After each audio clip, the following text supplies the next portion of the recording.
Salam alaikum, bonjour à tous et à toutes, Azulfillah.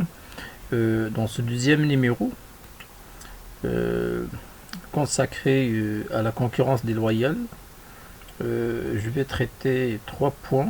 D'abord, une définition de ce qu'on entend par la concurrence déloyale, puis les conditions pour le qualifier à un acte ou bien un événement de la concurrence déloyale, puis un certain nombre d'exemples de la concurrence déloyale. Sans plus tarder, à la barakatillah. Alors, enfin, qu'est-ce que la concurrence déloyale?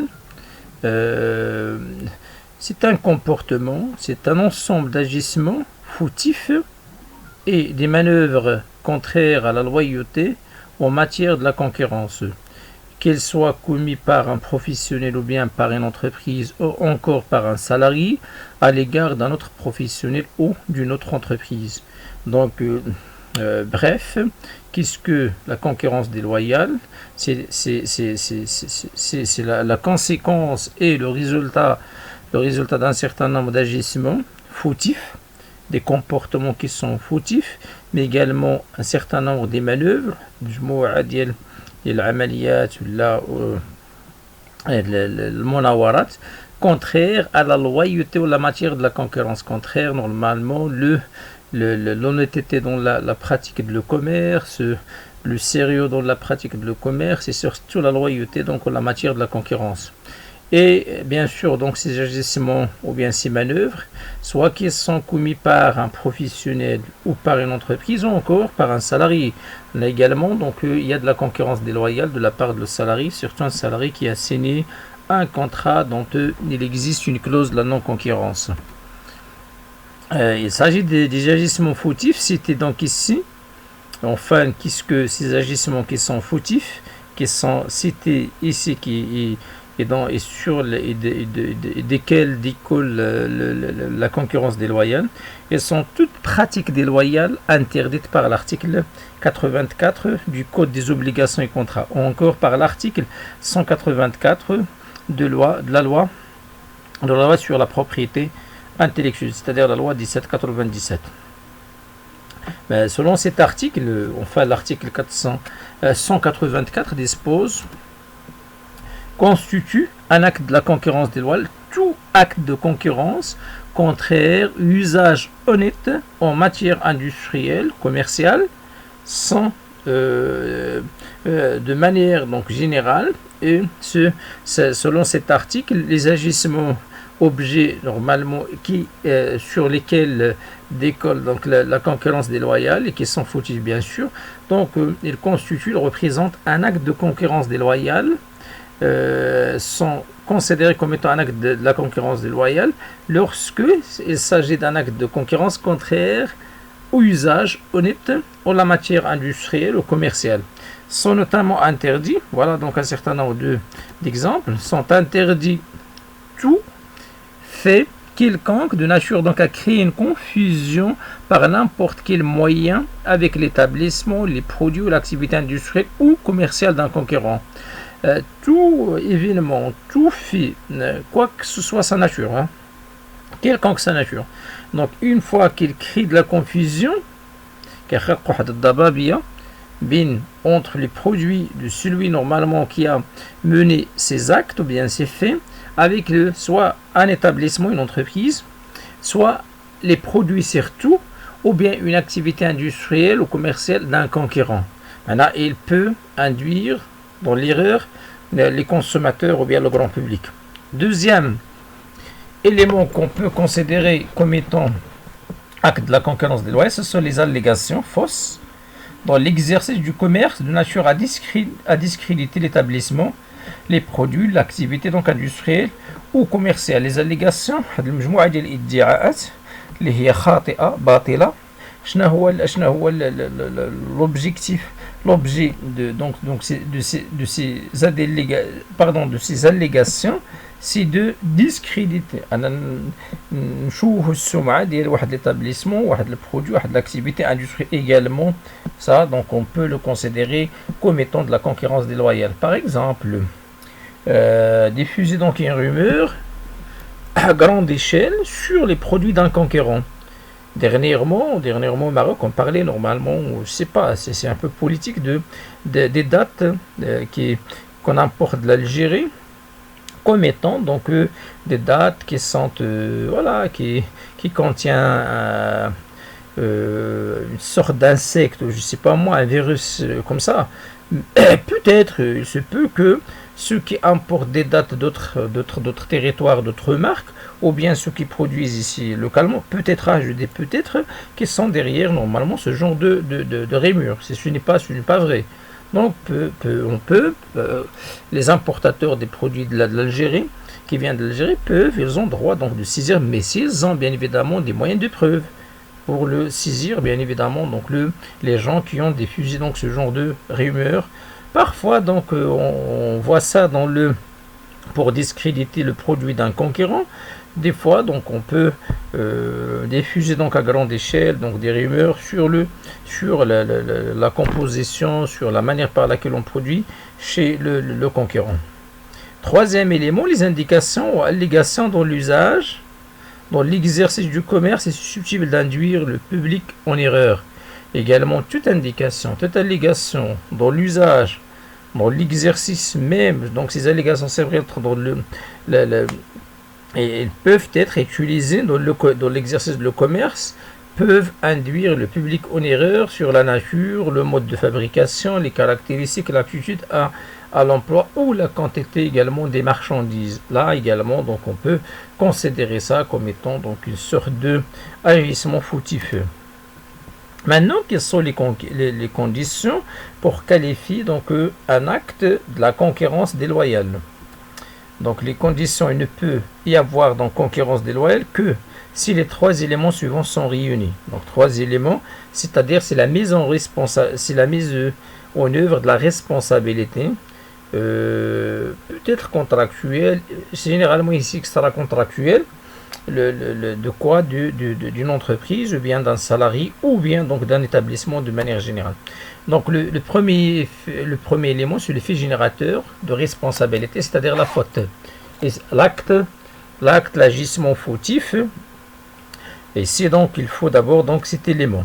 En matière de concurrence déloyale ou encore celle du parasitisme, la faute est tout exercice anormal d'un droit générateur de responsabilité. L'exercice d'un droit, mais anormal, d'une manière anormale, qui génère de la responsabilité, qui engage la responsabilité de lui qui l'a exercé. Elle se traduit par toute manœuvre causant la violation des usages professionnels du commerce. Selon généralement, c'est au juge d'interpréter l'acte et de le considérer.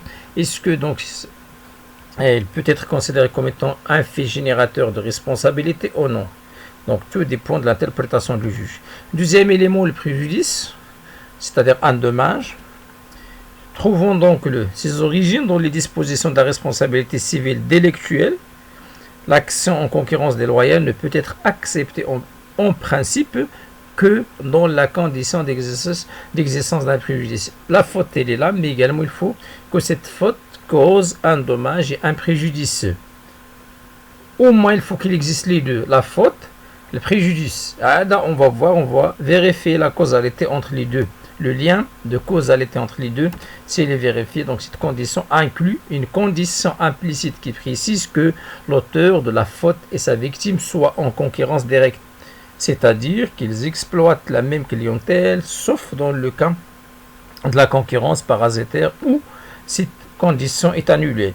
Donc le lien de la causalité entre la faute et le dommage, normalement on le vérifie à travers quoi? Donc on vérifie en précisant que cette condition, c'est-à-dire cette troisième condition, inclut une condition implicite qui précise quoi? Donc d'abord, donc la condition, c'est que c'est la faute, cette faute qui est derrière le préjudice ou bien le dommage.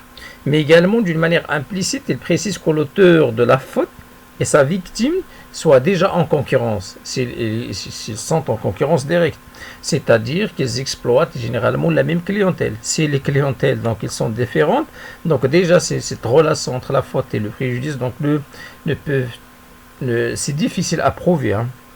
Sauf dans le cas de la concurrence parasitaire, ou cette condition est annulée. Pourquoi? Parce que dans la concurrence parasitaire, quelqu'un qui pratique la concurrence parasitaire n'est pas forcé donc à ce qu'il exploite la même clientèle. Il peut exploiter une autre clientèle, mais il profite de l'effort fourni par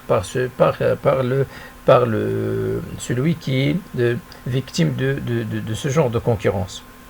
Voilà, donc ça entre dans le cadre de la mise en œuvre générale de la responsabilité. Et dans la mise en œuvre, donc on a dit, selon le code des obligations au contrat, donc il faut 3 conditions: la faute, fait générateur, le préjudice, mais la relation entre la faute et le préjudice. Les exemples de la concurrence déloyale: d'abord le dénigrement. Ça veut dire quoi, dénigrement? Quelqu'un qui dénigre donc notre entreprise, c'est-à-dire donc c'est un acte qui se définit comme étant par la jurisprudence comme étant une affirmation malicieuse dirigée contre un concurrent dans le but de quoi? Détourner sa clientèle, notamment en discréditant les produits, le travail ou la personne de celle-ci. حاول ما أمكن كنحاولوا نشوفوا السمعة ديال la personne, l'entreprise, ses produits. Donc pourquoi l'objectif c'est spécialement c'est pour détourner sa clientèle. يعني ناخذ ليه la clientèle ديالو. La concurrence parasitaire, on vient d'en parler. Donc c'est une sorte de concurrence qui consiste à l'appropriation frauduleuse de la réputation d'un concurrent. Quelqu'un bénéficie d'une manière frauduleuse de l'effort des autres ou bien de la réputation d'un concurrent. Comment? Selon donc monsieur Yves Saint-Gall, donc le parasitisme économique est défini comme étant un comportement, un acte, une manœuvre qui consiste à vivre dans le sillage d'un autre professionnel en profitant des efforts qu'il a réalisés et de la réputation de son nom et de ses produits. On parlait ici donc d'un passager clandestin, quelqu'un qui bénéficie de la renommée, peut-être quelqu'un maintenant il a utiliser la marque de quelqu'un qui fait beaucoup d'efforts de la communication pour produire, c'est vrai, peut-être d'autres produits et attaquer une clientèle autre que la clientèle de cette entreprise, mais quand même alors il vit dans le sillage et dans l'effort, il bénéficie de son effort sans payer la contrepartie. Donc là c'est une concurrence parasitaire. Alors, donc, une petite remarque, il y a des ressemblances entre la concurrence parasitaire et la concurrence déloyale. Donc, le parasitisme et la concurrence déloyale ont plus de points communs. Donc, ils ont plus de points communs que les divergences. Il existe la seule divergence au niveau de la clientèle. La concurrence parasitaire n'est pas forcément, donc, des fois, donc, on peut en parler alors que la clientèle des deux parties, ce n'est pas la même. Mais dans la concurrence déloyale, donc, il faut que la concurrence soit directe entre eux et la clientèle soit la même entre les deux parties. Alors donc plusieurs auteurs considèrent même que la concurrence parasitaire fait partie du domaine de la concurrence déloyale. On peut la considérer comme étant un type de la concurrence déloyale. Voilà donc ainsi donc ce numéro touche à sa fin. Dans le troisième numéro, donc je vais essayer donc de traiter la protection des marchés, surtout donc la question de l'abus de la position dominante, les ententes, les cartels et également donc la dépendance économique. Voilà, merci pour votre attention, à très bientôt.